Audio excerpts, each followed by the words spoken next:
I have a lot of questions that I'm going to be answering today, left over from my live stream last week. We got a live stream coming up tonight, 7 p.m. Central Time. Be sure and check that out. Let's get into the first question. Doreen says, I heard that if bees are not bringing in pollen, that's a good indication that they don't have a queen. What are your thoughts? It is a good indication, Doreen. It doesn't mean for certain. The only way to really find out what is going on inside your hive is to open it up, take a look. But I would say 90% of the time, if there are young larvae being raised in a hive, the bees do have a great sense of obligation to bring in a lot of protein or pollen into the hive. EL, today, to my dismay, I found a feral colony moved into a hollow in a large oak tree above my apiary. What's the best way to remove them? When can I get into the small opening? That is tough, getting bees out of a tree. A lot of times when we remove bees from large structures or trees like that, we have to call an arborist who will come in and sometimes remove the tree, cut it down. So it is hard to lure out a colony from a small hole in a tree. That's going to really be tough. A lot of people say you can put a screen, funnel on the hole that the bees are going into. That way the bees can go out, but they can't go back in. All you're going to do then is just keep all the foragers from going back in. Mom, the queen, is not coming out. She's going to keep laying eggs. You're essentially starving out and killing the colony. So it's a tough one. It really is. I got a package a couple of days ago. Queen was dead. So I stuck a couple of queen cells from a bigger hive that was wanting to swarm. Will they continue to raise the queen cells? Absolutely, they will. Yeah, when you introduce queen cells to a queenless hive, they really like that and they do take care of them and raise them out. What are your thoughts on triple laylap mites? They're very bad. They're in Eastern Europe. I think they've come as far as what? I think probably Ukraine, somewhere. I can't remember now, but they're moving across.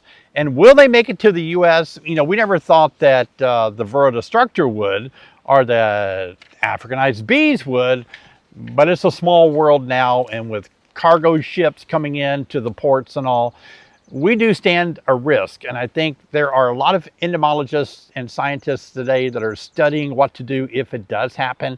And so it's a new mite, in case you don't know. And so it acts differently than the Varroa destructor, and we should be concerned about it.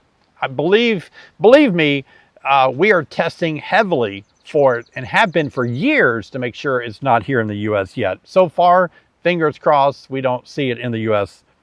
Have you ever done a night inspection? How do the bees react? I have done night inspections.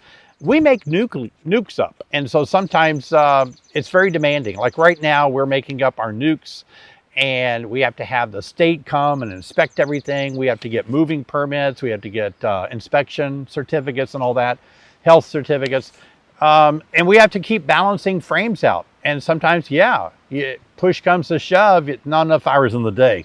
How do the bees react? They're about the same. If you wear a red light instead of a white light, it's kind of hard to see everything, but at least you can get it done. It's not optimal. Daylight's better. Ronnie, I have a colony that has lost a lot of bees in the last few days. Sorry to hear that. The bees seem like they are shaking, and the ones that die, their proboscis are sticking out, maybe poisoning. Yeah, we always think that the bee's tongue, the proboscis, is sticking out. They got into a little pesticide or insecticide or something. I'd be concerned about that. If you can, if you're in a state that has a apiary inspection program, I would call them up and see if they can come and inspect, take samples of those dead bees, send them off to Beltsville or somewhere, and maybe see what's going on. Unfortunately, in beekeeping, there's not a lot we can do when our bees get into poison. It's hard to prove where they found that poison and hold anybody responsible for that. Yeah. What's the best way to clean your smoker? I've got a video. I made a video last year about it. Did I make a short? I made a video this year. I don't know if I published it, but I've got a video coming out. It's so effective. Take a blowtorch and burn it off. It's wonderful. Be looking for that video. It's great. Can you get a queen out of super? Oh, can you get a queen out of super which contains eggs and brood by using a fume board, then install a queen excluder? Well, it sounds like you have, what do you have? You got eggs and brood in your honey super and a queen up there? Yeah, put a queen excluder under that super, pick up your queen, put her down below, let that brood hatch, and they'll just fill it up with honey. Once the brood gets out of there, it's fine to do that. It won't affect the honey at all. What do you think about the fact some say European honeybees are an invasive species? I'm not sure if that is the correct word to use. There are a lot of things that are invasive, but there are, yeah, I don't think, I've studied that before, and I don't think I would want to call them an invasive species. They're very controlled. Some people think they're in competition with native pollinators, which in a broad sense they are, obviously. But on the other hand, there are many things affecting both honeybees and native pollinators that go beyond honeybees. For example, mowing down, cutting down natural landscape, that is good for native pollinators. We turn into parking lots and concrete buildings. That's harder on native pollinators than honeybees are, okay? So farming, single crop, what do you call it? Monocropping, thousands of acres of fields that produce no pollen for either the honeybees or native pollinators, that's a more devastating effect on native pollinators than honeybees are. And if you stop and think about that, it used to be that farms were small, and so those farms had pastures of all different sorts of flowers and crops, different kind of crops, and that was great for honeybees and native pollinators.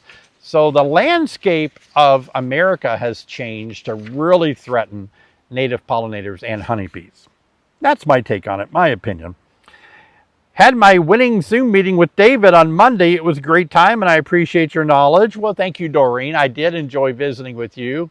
And by the way, thank you for your business. You always are down here buying packages every year, so always good to see you. Are you going to be a speaker at the 2026 Expo in Louisville, Kentucky? Not at this time. No one's told me about it. I go where I'm invited, and so I haven't heard anything. Hello, David. Will a queen lay fertilized eggs in old drone cells? Nope. No, because she uses her two front legs to measure the diameter of the cell, and if it's large, like a drone size, bigger than 5.4 millimeters, then she would lay an unfertilized egg in there. But if it's a large one and she knows it's drone size cell, she would not lay a fertilized egg in there. Never say never, it's possible, but in the scope of things, that's not how it works. Hi, David. Are you going to do a new video of the package of bees that you installed? I've made 3 of them now, and I'm making one as soon as I'm done here. Yeah, I had to deal with our nuke yard that's not located here. I had to deal with an issue there this morning. I had a swarm call this morning, and I'm rushed out here trying to make this video, but I will be making a Thursday video again. This will be my 3rd or 4th one, so you need to watch my videos. Go back and look. My new queen left. I gave them a new queen excluder on entrance and a nuke next door with some brood and resources. If that new queen comes back, will she maybe go next door since her hive has a new queen? Oh boy, it's hard to decipher what your question is out of that, but I'll just take a stab at it.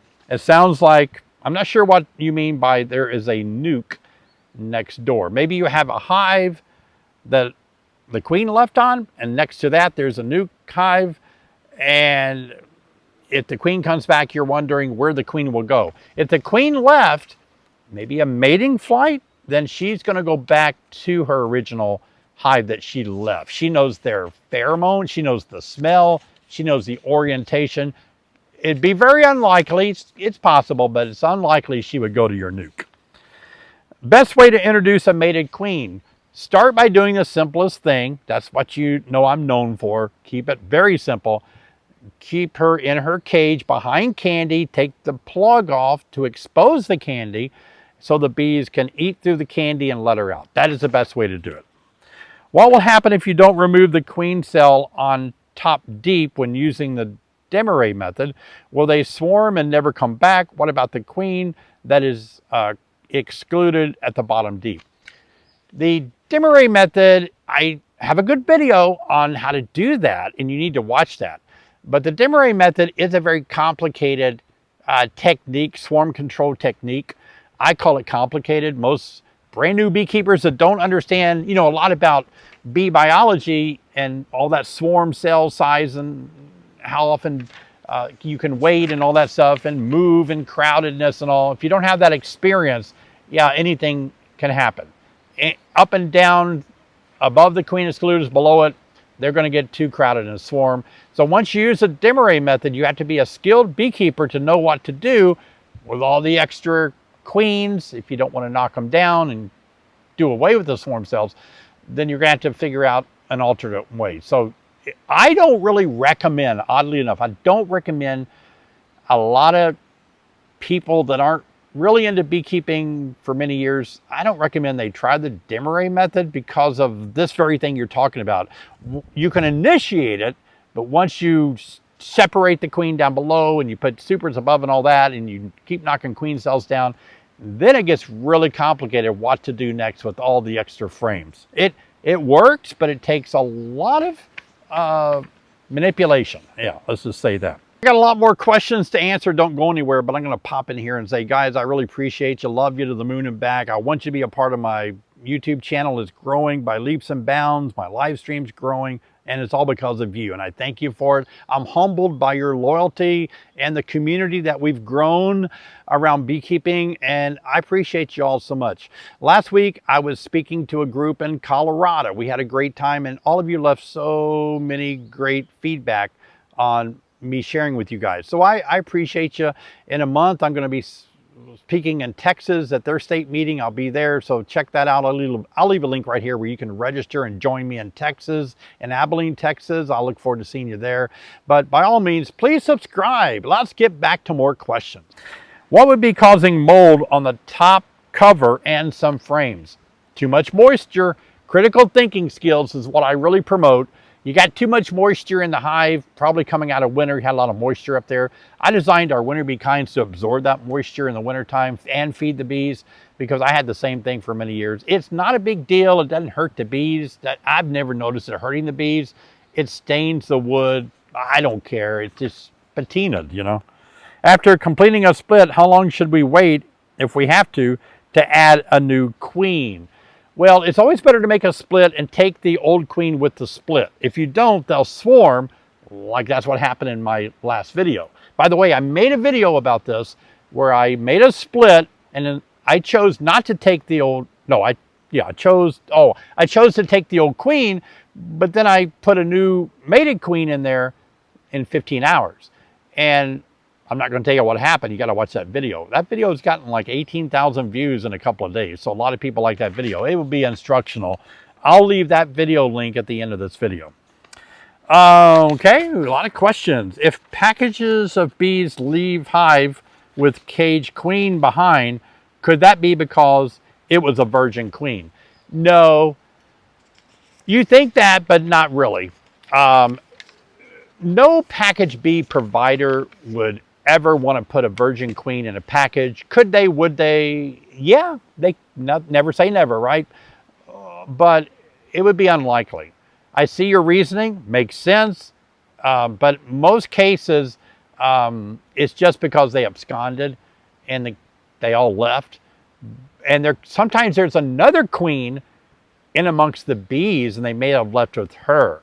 So even in our packages at times, not many, maybe 1 out of 1,000, I'll see a queen running around with the bees in the package, even though we give them a mated queen. So that does happen. There's in a big bee yard with 2,000 colonies and bees everywhere, there's swarms and queens. Things happen. So it could be what you're experiencing. It could be. When you reorganize the hive after using the demarré methods? That question, same answer as before. Hey, Robert, does pollen have an odor sometimes? I smell something when I'm around mine when they're real active. Absolutely. Pollen does have an odor to it. I used to eat pollen as a runner athlete, and it has a smell and an odor. Also, well, I think I was going to say in the fall, you have a lot of goldenrod that has that odor to it, but that's more in the nectar than the pollen. I have a hive that just swarmed twice. It swarmed twice. It's very full of bees, too deep, and they won't build comb and new super, even though I've waxed the frames. How can I help them stay? Wait 10 days. That's a problem. Your bees are so prolific. I wondered if they swarmed twice really close together. That might mean they swarm with a virgin queen. That happens. I was running Russian bees a decade or two ago, and my Russian bees would swarm. After swarms, they're called, they'd swarm with a virgin queen. I don't know if that's what's happening, or if maybe 30 days later they swarmed with a new queen that was mated. Anyway, you can't get that super drawn out even though you wax the frames. I've done this before. I put it between the two deeps. I've done that. You can put it queen excluder below it and above it and see if it's in the middle of the brood area where they draw it out a little faster that way. But that is kind of tough. Alrighty. Is it better to hold the queen by the wings or the back legs when marking her? Oh, better to hold her by the legs, the two back legs on one side, as you've seen in my videos. And the reason I like to do that is it keeps her from turning a circle. But if you hold her by her wings and she's mated, yeah, you could do that. I think she wiggles a little bit more, but yeah, whatever works for you. Whatever turns your crank. Brian, I marked a queen today and accidentally got some blue on her eyes. Will they clean her off? Nope, I'm afraid not. That can be a problem. They might see her as problematic and get rid of her, or I've accidentally done that a little bit and it's no harm. It was fine. Keep an eye on her. Make sure egg laying is good. Keep an eye on that. But the paint, it's hard to get off of the eyes. The eyes have, the compound eyes, you know, have they're called facets and the compound eye structure, and there's hair in there. So all of that would be hard to clean off, I think. But keep an eye on it. Laurel, in one of my new nooks, I have very small white bees. Why are they white? Is there a problem? I think what you're seeing when a bee is born, they are very light in color. I don't think they're white all over, are they? But maybe very, very blonde, extremely blonde, and they will darken up in time. There is a chance there's been a genetic mutation and they could be all white and they won't really amount to much. You know, there are some drones that have white eyes, and those drones studies show, I don't want to use the word blind, but they don't fly. They can't really use their eye to detect lights like they would a normal eye because of the white in the white eyes. So white-eye drones. So it's definitely not going to be good. But I think in your case, they're just very young bees. Is there any plants that can deter pests I can plant around my hive? No, not really. People say there are. People will do it. People throw all kind of rhubarb leaves, you know, in the hive to cut down on mites. We have known things that work very good for mites.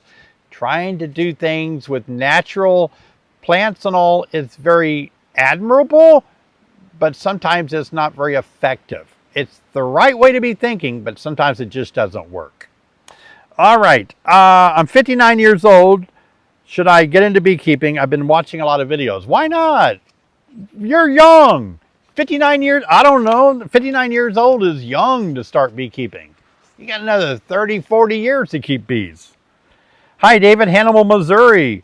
With newly installed nukes, is it okay to treat with oxalic acid 7 days after I install? Normally, I do a mite test first, but a new nuke, the number of bees is low. Boy, my nukes are packed full of bees, ready to swarm.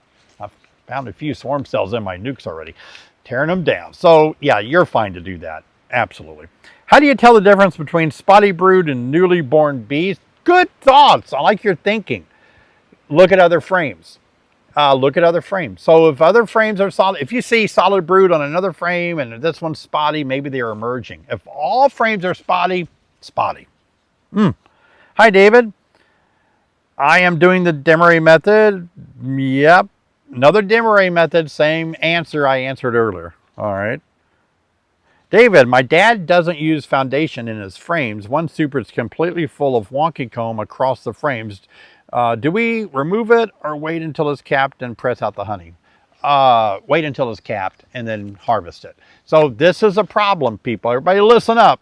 Sometimes when you have frames that are wooden frames but no foundation in them, nothing, just empty in the middle, bees will choose to run their comb this way through your frames. And so when you try to pick this frame up, it won't move because comb is running that way. And so if you want to kind of do it that way, you need to do every other one without a foundation in it. That will keep the bees on task running the right way. I got to check, make sure my camera is running. Sometimes I've made videos and the camera stopped running. Okay, yeah, it's running. All right.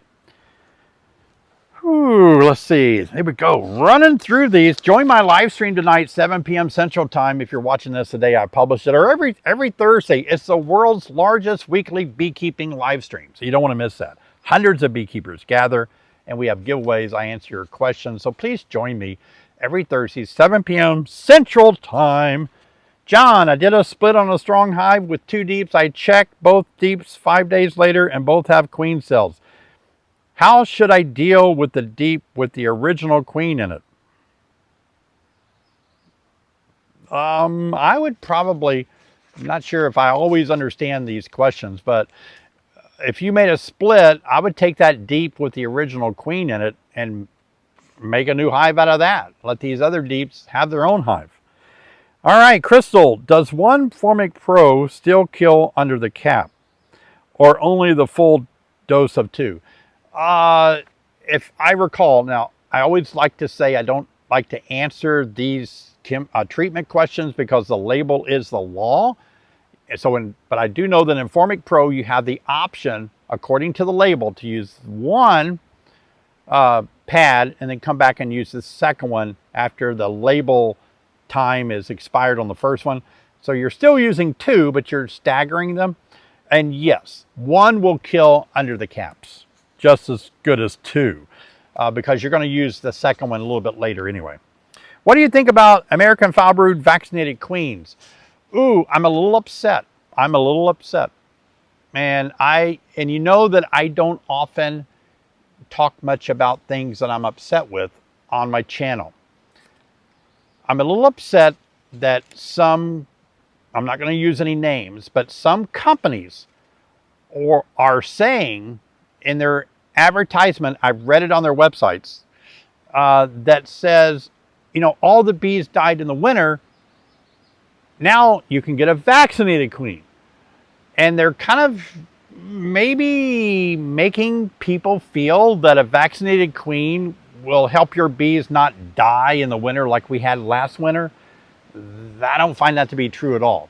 This vaccine is a transgenerational immune primer, and it's only used in Panabacillus larvae as it's American foul brood. It's only going after American foul brood. Now, even on the Dolan's website, they say that they are only, I think, certified or licensed to attack American foul brood, although they are hinting that it might be working against deformed wing virus. But anyway, it's only for one thing. So if you don't have American foul brood, it's not going to help your bees get through the winter. It's not going to, they're not vaccinated against mites. They're not vaccinated against other pathogens. So that's a little disconcerting that some companies, I think, are making customers feel that a vaccinated queen is going to solve all your problems. It solves the problem of American foul brood, and I think the efficacy is around 30 to 50%.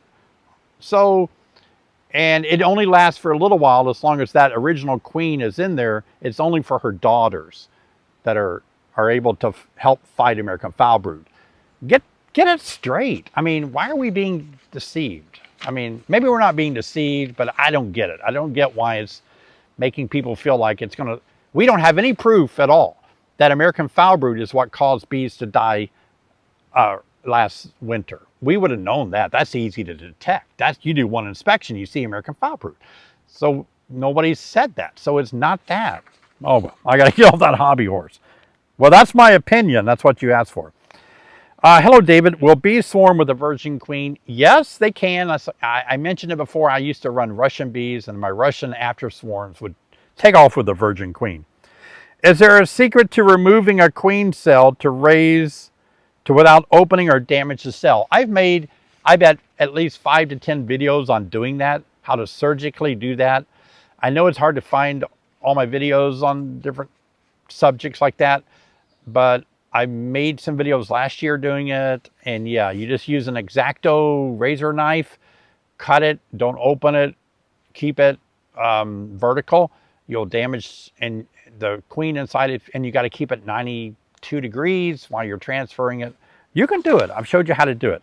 New keeper, but I see wonky comb. Don't know what to do. I made a video last week about dealing with wonky comb. Watch that video.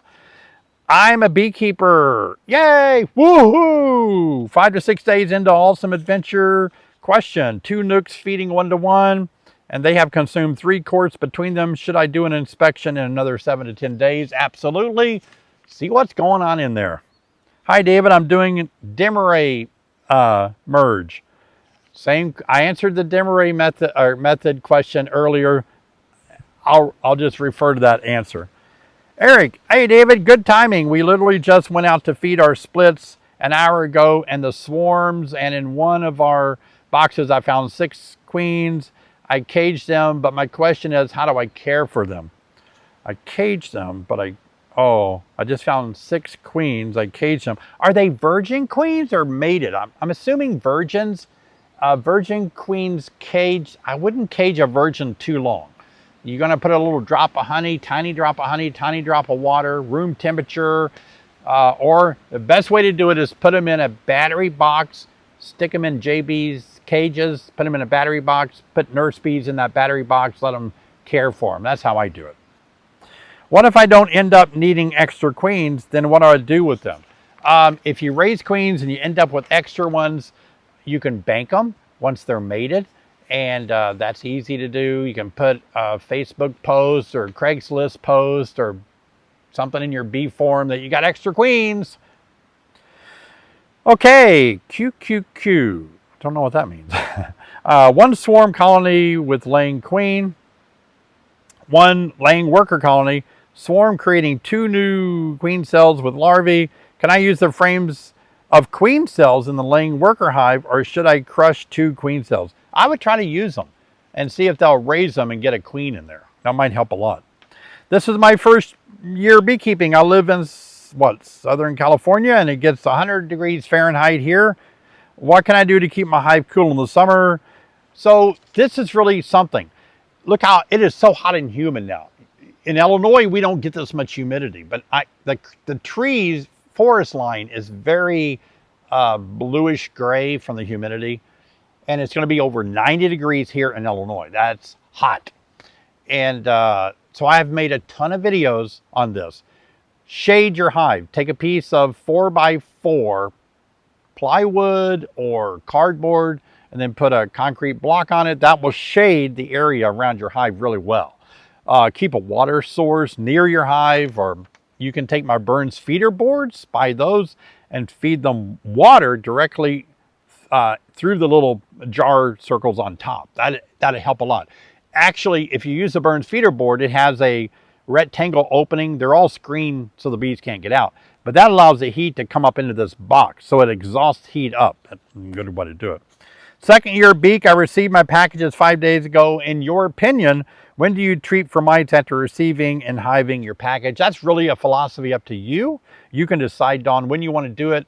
You can do it immediately with a solic because you don't have any brood. That's better. A solic doesn't kill below the caps. If you want to wait 30 days and use formic, you kill below the caps. Totally a beekeeper's call.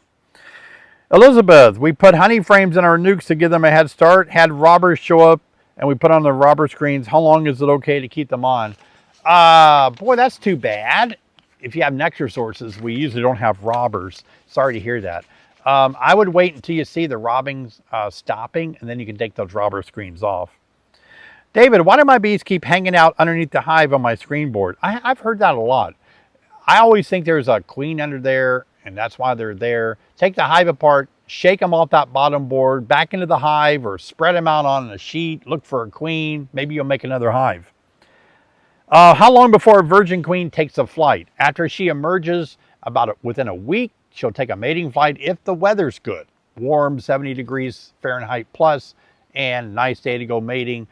And so, yeah, about a week. And then it takes about another week for her before you start seeing eggs after the mating flight. Did a split with a snail grow board, like a double screen board. Now have capped queen cells at the bottom of the frames in the top. Will the bees in the bottom box swarm, or the bees in the top? Your bees are going to swarm where your cells are. Yeah. What time of day is best for doing a split? Should I avoid splitting on a hot over 80 degrees day? 80 degrees, wonderful for bees. Temperature never has affected me in doing bee work, other than me personally. So if it's 110 degrees, I'm not making a split. 110 degrees Fahrenheit, too hot. But if the temperature is decent, I'll make a split anytime. Yeah.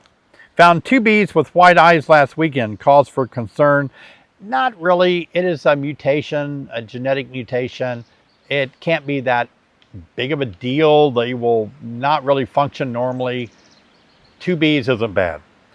New beak still getting so nervous when I open the hive. Adrenaline flows hard. It goes away with time, but how long? You need to get a 5-frame nuke box. I got one over there. Where back there. But anyway, put a couple of frames of bees from your big hive in there with eggs. Let that be your little play nuke, and you can work that little 5-frame nucleus. Watch them grow. Let them raise a queen from those eggs, and that will help you get better used to a small amount of bees and get your nervousness down. Then you can bump up to a bigger hive. Okay. Yeah. Hello, I got my first nuke August 2024. Once spring came around this year, I noticed quite a few drones with white eyes. There's white-eyed drones again. The company I got them said to requeen because it's a genetic mutation causing them to go blind. No one that I've spoken to much about or even heard of this, including master beekeepers in my area. I'm a master beekeeper with the Eastern Apicultural Society. I've heard of it. I've done research on it. Come on. Yeah, it is a genetic mutation. Changing the queen would help a lot. Absolutely. That is a good idea. I like that. Yeah. It's just the way the genetics fall, the random selection of genetics, haploid, diploid bees. And if it happens to strike on that aligning DNA and all alleles and everything, it's going to happen. All right. It's rare. It's not that common. Not a big deal. You got a lot of other drones with their normal eye color. These white-eyed drones, research shows they really aren't good. They can't fly. They don't leave the hive because they just can't fly. They're not really blind, but they are because they can't detect the light and darkness like they're supposed to. So yeah, that's all right. I have a beehive I put next to some blackberry bushes last year. Now the bushes are getting too big and checking the hive harder. I need to move it about 40 feet. I set it to another hive. Works, you say moving it about 3 feet every night. Okay, so you need to move a hive, right? You can move it about 6 inches every 12 hours. Let's put it that way, if you want to just move it a little bit. Otherwise, you're going to have to move it a good distance and put something large in front of it, like I've shown in a recent video. And that forces the bees to take a new orientation flight. Ooh, let's see. Hi, David. I'm a subscriber. Trying to figure out where to buy wholesale honey. Well, buying wholesale honey is just going to be you networking and talking to people who has a lot of honey to sell and get a better price for it. Yeah, you just got to work the network. That's for sure. Lost my queen in late winter in Michigan. Lots of resources still left. How can I store the frames to give to the new colony? Probably in the fall. Too much for a small freezer. Get a large freezer. It's hard to store frames. They will mold and mildew. They'll get ants, cockroaches, bugs that get on them. It's really tough to store them. Really is. if you don't have the freezer space, find somebody that does, or put them in a room that's kind of low humidity and doesn't have bugs in it. I wish there was a better answer. I've watched your videos on marking queens, and you sometimes say, I hope she doesn't sting me. Do they ever sting? Will they die if they do? No, they can sting. They sting rival queens, and I know people work beekeepers that have been stung by queens. They don't lose their stinger. It's more like a wasp. It doesn't have as much of a barb to it, so it doesn't stick in your skin. Some say it hurts a little worse, though. So I always kind of worry that she could poke me, but she never has after thousands of queens. Great queen, full of frames of brood. Next inspection, she's dead on the bottom board with bees clustered on both sides of the screen. How long would a dead queen give off pheromones? A very, very, very, very, very long time. Get her out of there. Give them a new queen. How does the queen live 3 years where other bees live 4 to 45 days? That's nature. That's how Mother Nature worked things out. You don't want to lose your queen every 45 days. So she's fed royal jelly her whole life, and we believe that her development and the feeding of royal jelly only allows her to live a long life. So if you want to live long, just eat royal jelly all your life. What is the cost to spend a day with you? Wow, I could say anything. No, it doesn't work that way. Already I've had a busy day, and I never know my day. I wake up, I have an agenda, I follow it as best I can, but there's too many things going on. There's a swarm, there's a problem over here with this hive, there's an issue in the nuke yard, I've got customers coming to pick up nucleuses, I've got everything, I gotta make videos, I gotta edit videos. So it's hard to have my schedule disrupted, I guess. So, and the biggest problem though, is that if we scheduled something and you flew in, you paid $700 for an airplane ticket, what if you get here and it rains for 3 days and we can't get into a hive? So it's really hard to manage that. Well, as you can tell, I work really hard for the everyday beekeeper, the common beekeeper. I'm helping you. I'm not making videos just sitting around showing you what I'm doing all day long. I'm making videos answering your questions, helping you to make better decisions and keep healthier bees. And this is part of my work that I do from 9 to 9. So I want you to appreciate that, and I hope you'll subscribe, give me a thumbs up or something, because I'm really working hard for you guys to give you the information that you need to really be a good beekeeper. And by the way, one of the best ways that I can help beekeepers is through my live stream, where I answer questions. And then when questions are left over, I come out and answer them in the green chair. So please join the world's largest weekly beekeeping live stream every Thursday night. We have 600, 700, 800 beekeepers every Thursday night. And I'd love for you to be there. If you're watching this video today, love for you to be there tonight. It's going to be fun. A lot of giveaways. Spin to win wheel. We have a lot of fun on the live stream. It's only 59 minutes. So just give me an hour tonight. You'll learn a lot about bees.